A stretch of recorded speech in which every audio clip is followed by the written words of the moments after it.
If you want to stay ahead of the latest shifts in AI visibility, SEO, AEO, and agentic readiness for brands and websites, listen to Be Visible. So I was looking at this data and it hits you pretty fast when you realize a buyer just asked ChatGPT to evaluate 3 different SaaS tools, picked one, and never clicked a single website link. Not one. 0 clicks. They literally made a whole buying decision inside the prompt box without touching a traditional blue link. Exactly. The whole funnel shifted under our feet. But here is the crazy part.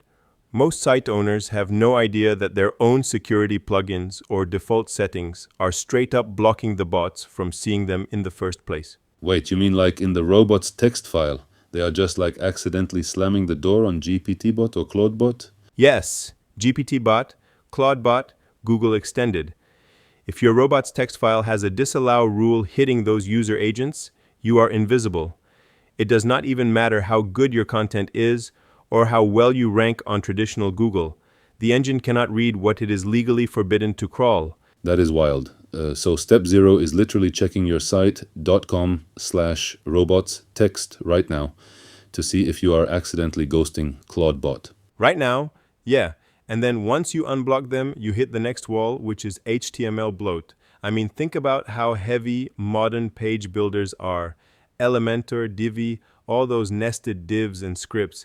It is like handed a machine an 800-page visual design book when all it wanted was the dinner menu. Right, it just wants to know what you serve, not the decorative wallpaper code around it. That is such a good analogy. It just wants the menu. And when an LLM has to parse 10,000 tokens of visual layout junk just to find 3 sentences of product pricing, it gets expensive and inefficient for the model. That is why stripping unnecessary template code or serving an LLM's text file acts like handing the model a clean markdown menu. And speaking of clear menus for machines, that is where structured data comes in, right? The whole JSON LD schema setup. Schema is it is literally the ID badge your content wears for AI. Take article schema. If you use rank math or Yoast, you get basic schema, but GO requires more. You need date modified active in that schema, not just date published. That freshness signal tells Perplexity or Gemini that this information is current and maintained. And FAQ schema too, right? Because an FAQ block is basically handing the model a prepackaged quote on a silver platter. A silver platter, exactly. 3 sentences, question then answer. When a user asks Gemini a specific question, that FAQ schema lets the model extract your exact answer instantly and cite you as the source. So really, we are not building websites for just one audience anymore. We are in this 3-audience web framework now. Explain that. How do you break down those 3 audiences? Well, audience 1 is still the human reader who wants pretty design, good typography, and visual appeal. Audience 2 is the LLM interpreter, like ChatGPT or Claude, which needs schema, clean structure, and entity clarity to verify trust and summarize your offers. And audience 3, which is coming up super fast, is autonomous agents. Autonomous agents that need to execute tasks like actually submitting a form or buying a product on your site on behalf of a user. Exactly. If your form labels are ambiguous or your navigation is non-standard, an AI agent trying to complete a multi-step checkout or book a demo is going to fail.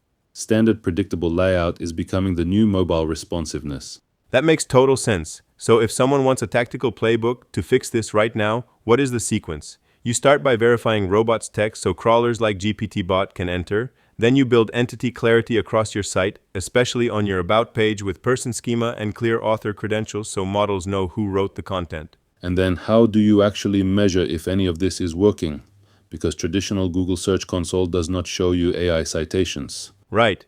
That is why tools like LLMagnet have popped up. You install the plugin on WordPress or Shopify, and it actually tracks real LLM bot visits. It shows you traffic from ChatGPT, Claude, and Gemini, gives you an AI visibility score, and tracks which specific prompts are including your brand name in their answers over time. Wait, so instead of just guessing whether Claude sees your product, LLMagnet shows you the actual bot impressions and prompt citations? Yeah, it turns AI visibility into an actual measurable metric instead of a blind spot. But I think we have to warn people about one major trap here.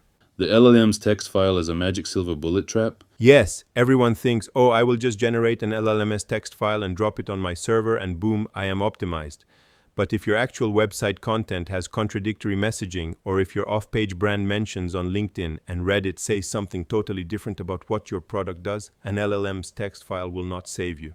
Because the model cross-references everything, it looks at the whole web entity, not just one text file you uploaded yesterday. Exactly. The model reads the whole ecosystem. The text file makes retrieval faster, but your underlying content, schema, and entity trust have to be solid first. Man, that is such a massive shift from classic keyword SEO. Make sure the crawlers can get in, clean up the bloat, badge your content with schema, and monitor real bot traffic. Alright, I am off to check our robots.txt right now.